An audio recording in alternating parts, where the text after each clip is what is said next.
एक व्यसन, एक वासना, एक निंदा। ब्राह्मण भले ब्राह्मण कर्म कर रहा है कि नहीं कर रहा है, शास्त्र पढ़ रहा है कि नहीं पढ़ रहा है, वेद पुराण पढ़ रहा है कि नहीं पढ़ रहा है, भगवत भजन कर रहा है कि नहीं कर रहा, मूल वो नहीं है। व्यसन, वासना और निंदा। ब्राह्मण अगर ये तीन चीजों से दूर है, कौन कौन सी तीन चीजें, जम के बोलो जरा। पहले नंबर पर है व्यसन। कोई गलत व्यसन में तो नहीं पड़ा है, मांस मदिरा गलत चीज, कोई बहुत मालूम पड़े व्यसन में डूबा रहता हो, तो ये सब ब्राह्मण की मूलता नहीं। व्यसन, वासना, पर स्त्री को मां के तुल्य देखे, पर कन्या को बेटी के तुल्य देखे, उसके नेत्रों में कहीं वासना ना हो। एक व्यसन, दूसरा वासना, और तीसरे नंबर पर है निंदा। अगर कोई ब्राह्मण के कुल में जन्मा है और वो निंदा से दूर है, बुराई से दूर है, किसी की निंदा नहीं करता, किसी के लिए अपशब्द नहीं बोलता, वो ये मान लेता है कि ये संपूर्ण ब्रह्मांड, संपूर्ण सृष्टि उस परमात्मा ने रची है, इसमें अच्छे लोग भी हैं तो बुरे लोग भी हैं, तो निंदा करने से कौन सा लाभ मिलेगा। तीन चीजें अगर ब्राह्मण के पास में है, एक व्यसन से दूर, दूसरा वासना से दूर, तीसरा निंदा से दूर अगर कोई ब्राह्मण है, तो समझ लेना वो सारे वेद और पुराण का शास्त्री है, वो मर्मज्ञ। उसने भले वेद पढ़े कि नहीं पढ़े, शास्त्र पढ़े कि नहीं पढ़े, पुराण पढ़े कि नहीं पढ़े, मालूम नहीं। उसने कभी पूजन करी कि नहीं, पता नहीं। उसने कभी मंत्र जाप किया कि नहीं, पता नहीं। उसने कभी संध्या करी कि नहीं, पता नहीं। पर जिस ब्राह्मण, जो ब्राह्मण व्यसन से, वासना से और निंदा से दूर रहता है, समझ लेना वो ब्राह्मण वेद और पढ़े हुए, शास्त्र पढ़े हुए ब्राह्मण के तुल्य होगा। व्यसन से दूर रहे, वासना से दूर रहे और निंदा से दूर रहे।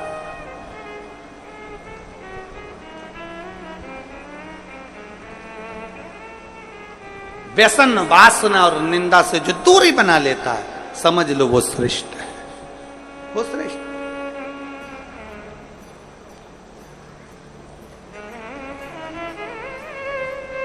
आज के जमाने में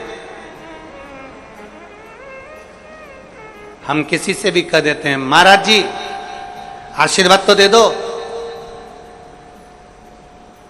अगर चतुर महाराज होगा, चतुर होगा, तो वो कह देगा मेरे आशीर्वाद से क्या करना, तुम्हें अगर आशीर्वाद लेना है तो अपने घर के बुजुर्गों का, माता पिता का और परमात्मा का आशीर्वाद लेते रहो, जिंदगी सार्थक हो जाए।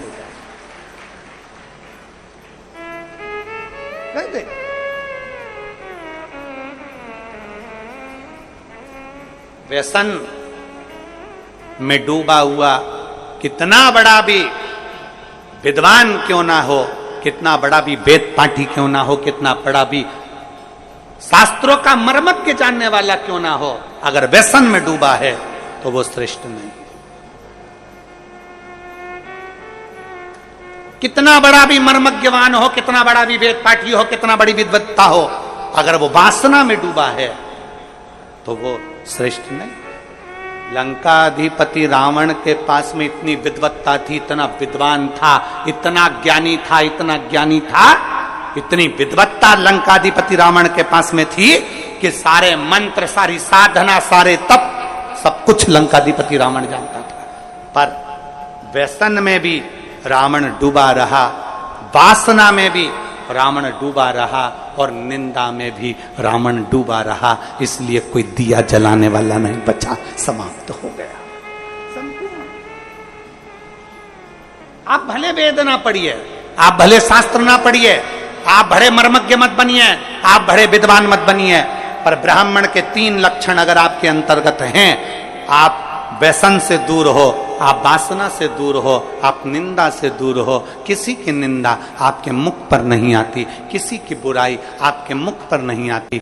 समझ लेना कि कहीं ना कहीं आप शंकर का एक रूप धरकर पृथ्वी पर आए हो, कहीं ना कहीं राम का एक रूप रखकर आप मृत्यु लोक में आए हो। कहीं मेरे कृष्ण ने आप पर कृपा करी तो कहीं अपने अंश को भूमि पर भेज दिया। अगर इन तीन चीजों से आप दूर हो,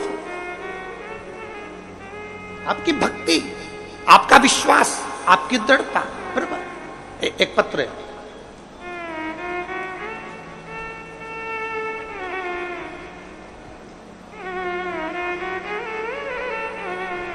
योगिता साहू, चंद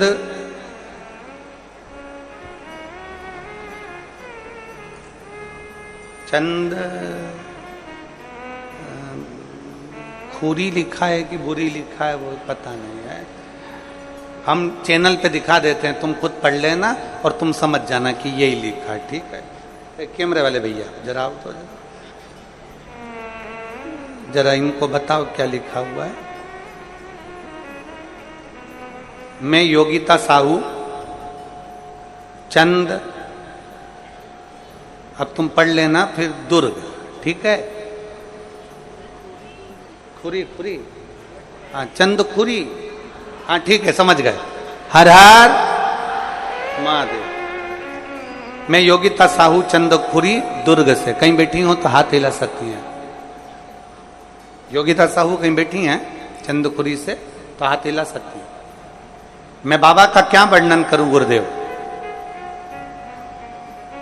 कहीं बैठी हो और अगर बच्चे को लाई हो, इधर बैठी हैं क्या, बच्चे को लाई हो तो लेकर आ सकती हैं, ले आओ।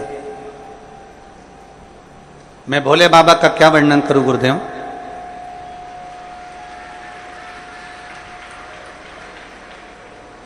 मेरे यहां शादी के हमने 1 साल, 2 साल, 3 साल, 4 साल, 5 साल, 6 साल, 7 साल, 8 साल तक इंतजार करते रहे बच्चे का कि बच्चा होगा, संतान होगी, पर संतान का सुख नहीं हुआ गुरुदेव।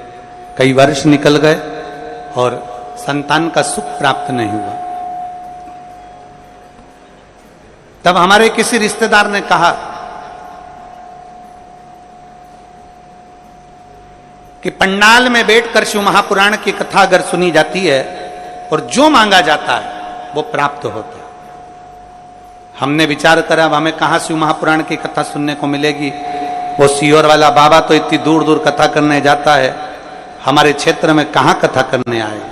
तभी हमें सूचना मिली कि भिलाई में कथा होने वाली थी। उस समय पर हम भिलाई की कथा को सुने। लॉकडाउन का समय हमने भिलाई की कथा को सुना। पंडाल में बैठकर बाबा से विनती करी और बाबा ने ऐसी कृपा करी गुरुदेव कि बाबा की कृपा से 8 साल के बाद मेरे घर में बाबा ने संतान का सुख दिया है। मैं बाबा को यहां प्रणाम करने के लिए 8 वर्ष के बाद मुझे मेरे बाबा ने संतान दिया। गुरुदेव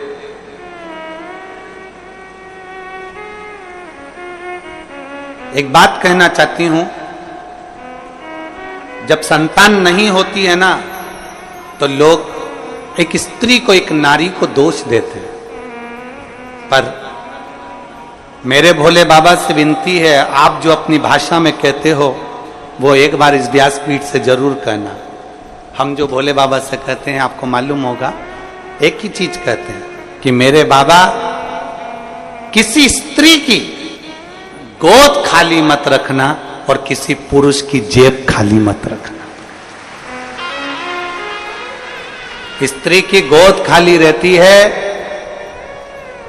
लॉकडाउन के समय पर हमने कथा सुनी और बाबा से इस पंडाल में बैठकर बाबा से भिलाई की कथा में मांगा था कि हमारे घर औलाद हो जाए, और बाबा ने 8 साल के बाद हमें कथा में बाबा ने संतान दी। स्त्री की गोद खाली रहती है तो लोग ताना देते रहते हैं, अपशब्द कहते रहते हैं, ना जाने क्या क्या बोलते रहते हैं। और पुरुष की जब जेब खाली रहती है तो दुनिया के लोग गिनते नहीं है, ठोकर मार देते,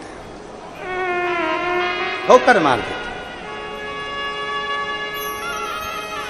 दोनों चीजों में ताने मिलते हैं साहब। दोनों चीजें। एक पत्र और है, दीप्ति साहू, कोडिया दुर्ग। दीप्ति साहू कहीं बैठी हैं कोडिया दुर्ग से, आप ही हैं? बच्चा आया है क्या साथ में? ले आओ, इसको भी ले आओ। गुरुजी, हमारी शादी को कई वर्ष बीत गए थे, संतान के लिए तरस रहे थे, तब हमारे पास वाली आंटी ने हमसे कहा कि तू सफेद आंकड़े की जड़ का प्रयोग कर, शंकर जी के मंदिर में 1 लोटा जल चढ़ाना प्रारंभ कर।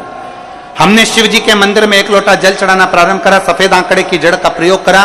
प्रयोग करने के बाद संतान नहीं हुई, फिर दूसरी बार हमने सफेद आंकड़े की जड़ का प्रयोग करा, और बाबा की कृपा से हमारे घर में कई वर्षों के बाद किलकारियां खेली और संतान का सुख प्राप्त।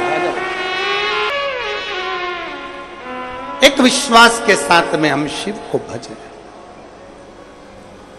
सावन के महीने में हमें केवल इतना ही करना है कि अपने अंदर शंकर जी के प्रति विश्वास जागृत कर, शिव के प्रति एक भरोसा जागृत करना। फिर आपको कुछ नहीं करना है। हमने पहले भी कहा, शंकर भगवान को 1 लोटा जल चढ़ाने वाला कहीं पर भी चले जाए, वो मेरे शंकर की दृष्टि से दूर नहीं रहता, शिव की दृष्टि उस पर पड़ी ही रहती है। देवराज नाम का ब्राह्मण कर्म से वंचित था,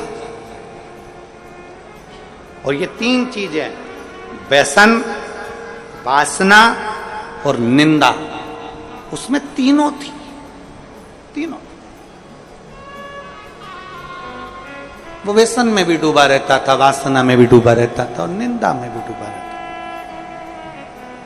था। एक बहुत सुंदर बात शिव महापुराण की कथा कहती है, कोई निंदा करने वाला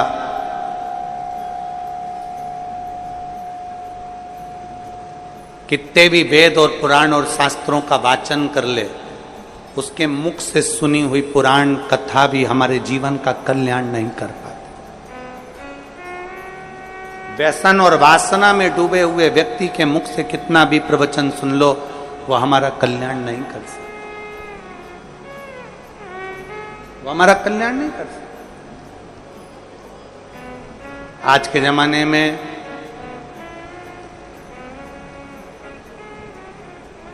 डुप्लीकेट ना जाने कितने सारे बाबाओं का ढेर लगा पड़ा हुआ है। सावधानी की बहुत जरूरत है, बहुत जरूरत।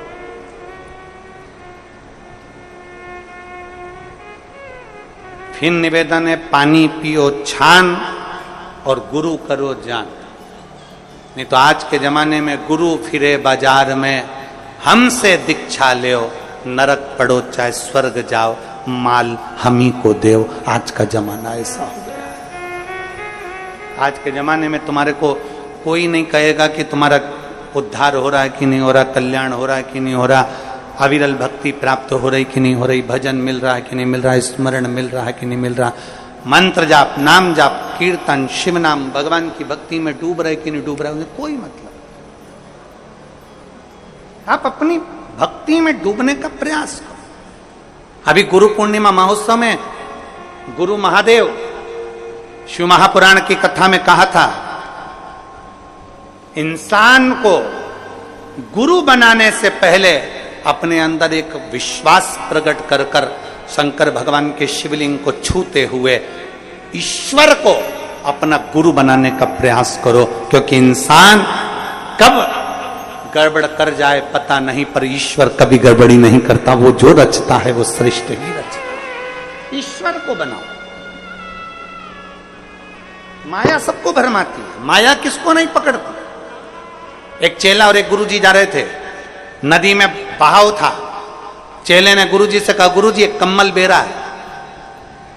कम्मल जिसको लोग रात्रि को सोते हैं ओढ़कर, कम्मल बह रहा है पानी में। गुरुजी ने कहा, कहाँ है? वो देखो वो पानी में बह रहा। गुरुजी ने कहा, कम्मल तो अच्छा। चेला कहने लगा, गुरुजी जाऊं कम्मल लेने? गुरुजी ने कहा, मत जा बेटा, कम्मल लेने के लिए क्या करना, अपने पास कम्मल की ढेरी लगी हुई है, क्या करेगा कम्मल लाके? नहीं गुरुजी, कम्मल लेने तो जाऊंगा, गुरु का कहना चेले ने नहीं माना, नदी में कूद गया, कम्बल लेने के लिए गया।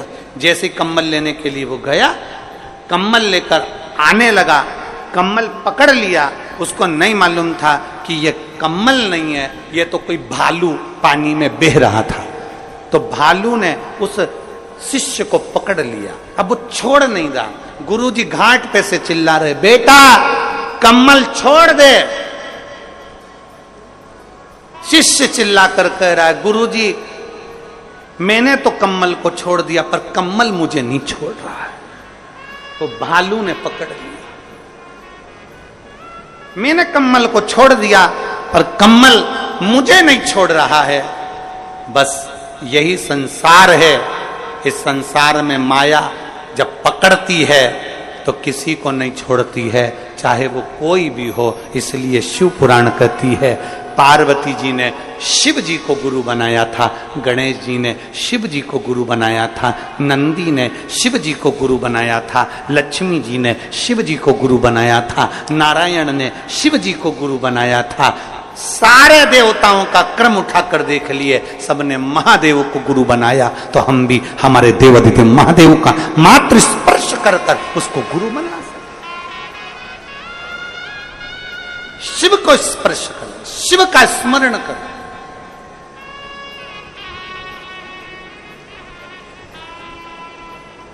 व्यसन, वासना और निंदा ये दूर रहे। और कितना कितना छत्तीसगढ़ पुलिस, छत्तीसगढ़ शासन की जो पुलिस है वो तो निरंतर कई सालों से एक अभियान चलाती आ रही है, व्यसन मुक्त, नशा मुक्त, नशे से मुक्त।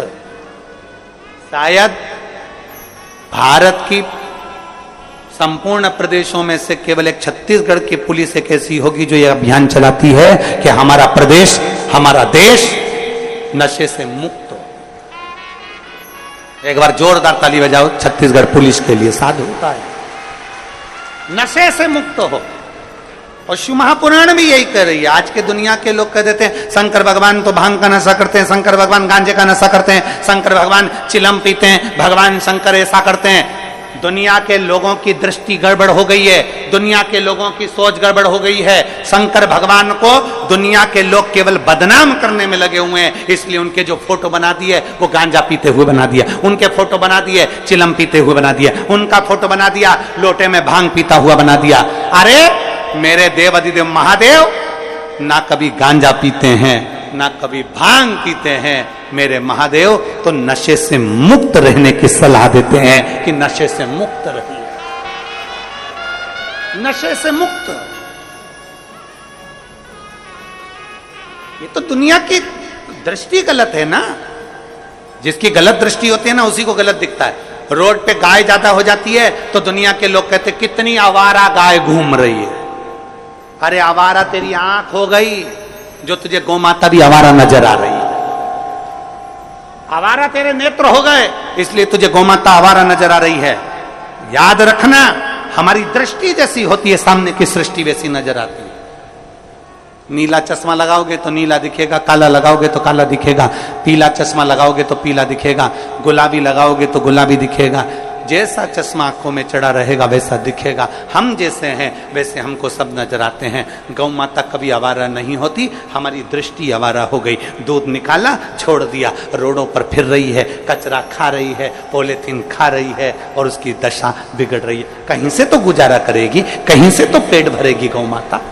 वो आवारा नहीं है, आवारा हमारी दृष्टि है।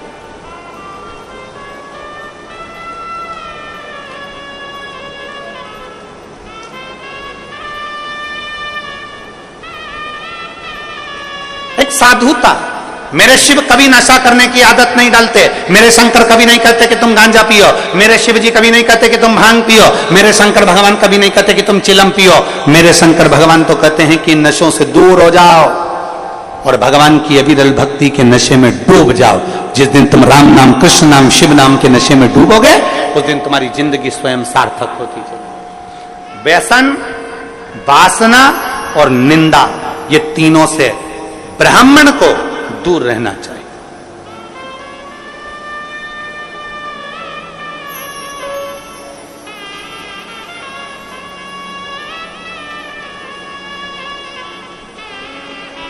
कई लोग कहते हैं ब्राह्मण की पहचान होती है यज्ञोपवीत से, कई लोग कहते हैं ब्राह्मण की पहचान होती है तिलक से, कई लोग कहते हैं ब्राह्मण की पहचान होती है शिखा से।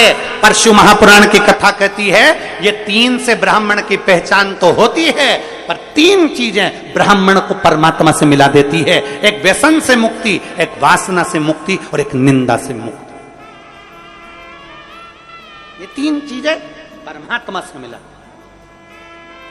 व्यसन, वासना और निंदा, ये दूर हो जाता।